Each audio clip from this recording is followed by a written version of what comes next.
అంటే నువ్వేం చేస్తావో అదే దేవుడు నీకు చేస్తాడు.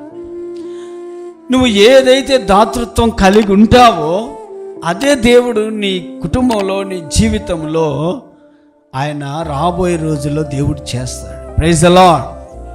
దేవుడు ఎప్పటికీ మర్చిపోడండి. ఆయన నామమును బట్టి, ఇంకో విషయం తెలుసా, ఆయన నామమును బట్టి గిన్నెడు చన్నీళ్ళు ఇస్తే మర్చిపోడంట.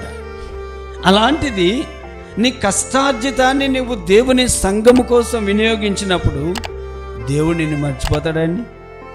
ఇప్పుడు నువ్వు కష్టంతో, శ్రమతో, ఇబ్బంది అయినా, ఇప్పుడు కొంతమంది ఉన్నారు నాకు తెలుసు, చూడండి, కొందరికి ఇంట్లో సహకారం ఉన్నా లేకున్నా అట్లే దేవుని మందిరానికి వచ్చి ఆరాధనలో పాలు పొంది ఆసక్తిగా వెంబడించేవారు ఉన్నారు. ఏదో ఒకరోజు దేవుడు వారిని ఆశీర్వదిస్తాడు. Praise the lord. హల్లెలూయా. నిజం. మనం ఏ విధమైన కొలత కొలుస్తామో ఆ కొలతను ఆయన తిరిగి సమృద్ధిగా కొలుస్తాడు.